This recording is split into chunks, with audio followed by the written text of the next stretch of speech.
Olá, eu tenho muito gosto em estar na tua escola hoje e fiquei muito feliz com este convite.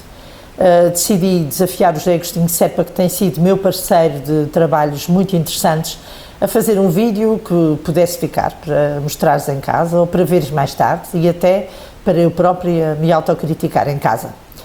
E vai ser neste vídeo que eu te vou dar algumas das explicações que me foram pedidas. Eu nasci no dia 1 de julho de 1953 na Fazenda. Nasci em casa e estou-te a dizer isto porque nascer em casa era comum nesse tempo. Hoje em dia todas as crianças nascem nos hospitais. Acontece que aqui, na Ilha das Flores, já não é possível nascer. As mães têm todas que se deslocar para outras ilhas dos Açores para terem os seus filhos. E eu ainda tive esse privilégio de nascer em casa. Eu frequentei a escola primária na freguesia da Fazenda das Lajes. Não havia edifício escolar. A minha escola foi no edifício que é atualmente a Casa do Espírito Santo da Fazenda. Éramos muitos alunos, eram 4 classes e não se faziam aulas de artes nem de educação física.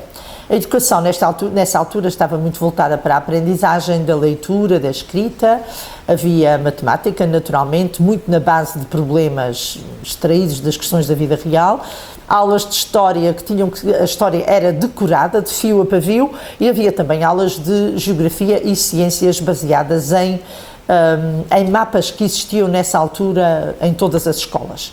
Os livros eram praticamente todos a preto e branco, havia uma ou outra imagem, mas muito poucas imagens e, portanto, toda a educação estava centrada nesse tipo de aprendizagem. Foi nesse ambiente que eu aprendi a ler. Ainda hoje, ler continua a ser a minha maior aventura. Eu leio todos os dias e também tenho muitos livros. Fui comprando esses livros ao longo da vida. Hoje já nem é preciso comprar livros porque o Google já disponibiliza uma série de livros para download gratuito e, portanto, não há qualquer dificuldade em adquiri-los, além de que, através do iPad, se podem ler onde quer que estejamos. Eu percebi que gostava de escrever quando ainda estava na escola primária, através das minhas redações. A professora disse-me que eu escrevia bem e eu acreditei nela e hoje estou muito grata por ela ter reconhecido isso, porque eu talvez sozinha não me tivesse dado conta dessa maravilha que era jogar com as palavras e fazer textos que ela considerava usados para a época. Naturalmente que era uma criança inquieta, inconformada, era muito mexida e muito sonhadora e normalmente desenvolvia muito e escrevia folhas e folhas e folhas acerca de assuntos que para outras crianças bastavam umas pequenas linhas. Eu publiquei o meu livro em 1988, foi um livro pequeno e breve e os poemas que nele publiquei foram feitos em menos de 48 horas. Isso sim foi um desabafo por escrito, uma edição de autor, com poucos exemplares e foi impresso nas tipografias do jornal O Telégrafo, no Faial. Isto sim foi uma aventura. O primeiro livro pensado e amadurecido foi publicado em 1995. Até aí eu escrevia muita coisa, mas rasgava ou não mostrava a ninguém. Nessa altura saiu então o meu primeiro livro, intitulava-se Inconfidências e foi um livro que teve apresentações enfim, constituiu uma grande aventura. Mas escrever também é isso, é uma aventura que nunca acaba. Hoje em dia eu publico muito menos, mas escrevo muito em poesia, prosa, opinião e crónica. Escrevo todos os dias, nos mais diversos contextos e para as mais diversas finalidades. Trabalhei durante 2 anos como cronista numa revista, a Açorianíssima. Era uma revista que se publicava em Ponta Delgada, tinha uma linha editorial muito interessante. O dono da revista era o Sr. Vítor Cruz. Nessa altura ele tinha um espaço que era o Centro do Imigrante Açoriano e a revista era feita muito com base em acontecimentos sociais, mas também tinha colunas de opinião, crónicas, tinha tudo aquilo que uma revista deve ter. A doutora Maria Gaspar era uma pessoa que tinha muito bom gosto, ela é que era diretora da revista, aprendi muitíssimo com ela. As minhas crónicas nessa revista deram origem depois a um livro intitulado Califórnias de Bruma, que foi um livro que me abriu muitas portas nos destinos de imigração e que me permitiu depois a participação num livro chamado Alfredo Lewis, Escritor de Emoções, e foi muito importante para mim porque através desse trabalho entrei em contato com a diáspora e com muitos escritores açorianos da diáspora e não só. de quem era responsável por esse evento, que se chamava Filamentos da Herança Atlântica, era o Dr. Dinis Borja, em Tulare, na Califórnia. Foi muito importante para mim. A seguir, fiz outros livros, um deles o livro Ilha, que é uma edição bilingue de poesia e que tem fotografias de Chrissy McLean, uma amiga dos Estados Unidos que esteve nas Flores durante 3 meses a fotografar a ilha e que fez este livro comigo. Foi muito interessante. O livro foi traduzido por Catherine Baker, uma amiga que eu tenho nos Estados Unidos que tem feito muitas traduções. Depois escrevi o livro Entre Margens de Afetos, que é um livro de crónicas e poesia que fiz de parceria com a doutora Aida Batista e com pinturas de Manuel Menezes Martins.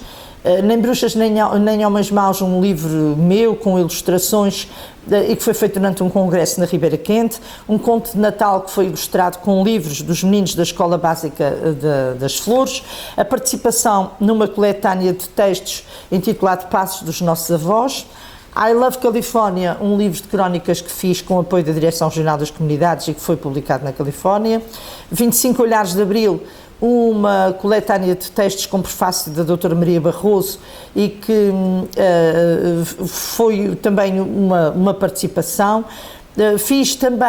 Participei também num livro de poesia que foi editado na Letónia e traduzido para letão. O Abraço de Mar entre Ilhas e Continentes, que fiz com Aida Batista e com fotografias de Igor Amaral. Alfredo Luís, escritor de emoções, que já disse, publicado nos Estados Unidos. Mulher Sem Rosto, um livro de textos com desenhos de Lourdes Maneta. Heróis à Moda dos Açores, uma coletânea de textos de vários autores, da qual eu faço parte. Não se é escritor de um minuto para o outro e é preciso escrever toda a vida para aprender a escrever. A escrita é como um músculo e se nós treinarmos para ter um corpo saudável e com mais energia, temos que fazer o mesmo com a escrita. Temos que escrever todos os dias. A sociedade moderna está a dar muito mais importância às redes sociais e é muito importante, não tenho dúvidas. Eu também tenho Facebook, tenho Twitter, tenho LinkedIn, mail, blog, mas faço uma gestão muito equilibrada no tempo que passo nesses sítios virtuais. Para ser escritor é preciso falar com pessoas, é preciso conhecer os sonhos dos outros e é preciso ler. Ler todos os dias, em livros que nos ajudam a encontrar respostas para as nossas inquietações, ler os clássicos, todos os clássicos e os livros recomendados pelo Plano Nacional de Leitura. Os manuais de português de hoje têm excelentes textos, leiam-nos muitas vezes. E quando gostarem de um texto, procurem o livro completo. Eu gravei este vídeo para poder estar mais próxima do estilo que vocês apreciam, mas eu vivi a maior parte da minha vida sem computador e sem net. E fui feliz na mesma. Tinha mais tempo para os meus amigos, encontrávamos mais e líamos muito. Preocupo-me que atualmente vocês o façam muito mais através de SMS, com grande redução de letras, muito mais do que verbalmente. Atualmente posso parecer uma cota chata, mas daqui a uns anos vocês vão entender o que eu agora digo. Conhecer os autores da ilha é muito importante porque as pessoas morrem e aquilo que deixam é aquilo que fizeram. Esta ilha foi berço de escritores que fizeram história. Roberto Mesquita, Pedro da Silveira e Alfredo Luís são 3 nomes que não deves deixar de investigar a fundo. E vais ficar surpreendido quando perceberes que mesmo na mais pequena ilha dos Açores, numa das mais pequenas, muita gente se inspirou nela e escreveu poesia fabulosa. Não deixes de investigar a cultura das flores e de tirar daí lições para a vida. As montanhas da vida não existem apenas para que chegues ao topo, mas para que aprendas o valor da escalada.